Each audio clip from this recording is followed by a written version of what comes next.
Hello mga kabisyo, hello guys, hello mga kigol. Siyempre, ito po si DJ Totoy Bato at ito po ating top 5 most memorable songs. So ibig sabihin yan, hindi pwedeng kalimutan. Kalimutan lang ang lahat, huwag lang itong 5 top memorable songs natin. Okay? So ito na po ang ating panglima. Itong kantang to ay na-released way back in 1995. Kinanta ng singer ng grupong Chicago. Kanyang single na ni Peter Cetera. Ayan. Forever Tonight. Hindi ko pwedeng kalimutan to kasi ito yung unang kanta na pinlay ko sa ere nung naging DJ na. Ayan. Forever Tonight. At ito na po ang ating pang-apat na kanta. Ayan. Again, it was released way back 1992. Ito yung kinanta ni Rick Price. At ang title ng kanta nito ay Heaven Knows. Hindi ko pwedeng kalimutan ito kasi ito yung kanta na nagpaalala sa atin nung umalis yung jowa natin. Kasi bakasyon na kasi yun eh. So, akala ko iiwanan na niya ako. Ito po ating pangatlong third song natin na hindi ko pwedeng kalimutan. Ang kanta ng grupong South Border. Okay. And it was released way back 1996. Ang kanta na Kahit Kailan. Ayan. Isang assurance yan na hindi talaga pwedeng kalimutan, hindi pwedeng iwanan. Ayan. Kahit kailan. Diba? Naging madamdamin si Totoy Bato ngayon ha. Ating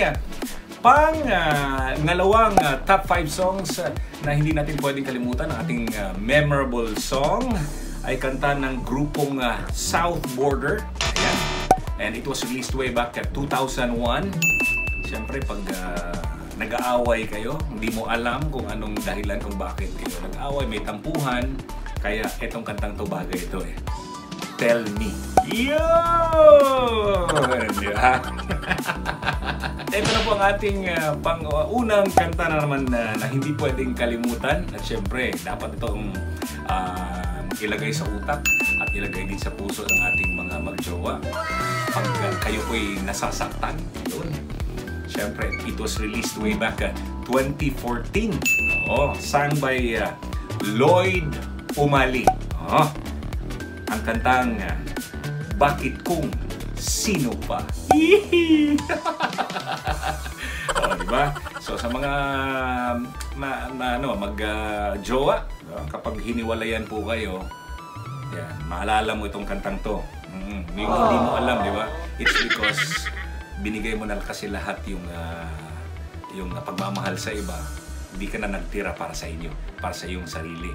That's why kailangang mahalin mo ang sarili mo para kung sakaling maghiwalay kayo, at least hindi ka iiyak. Diba? Iiyak ka man, pero madali lang. Malalagpasan. Ito yung kantang Bakit Kung Sino Pa. Yun!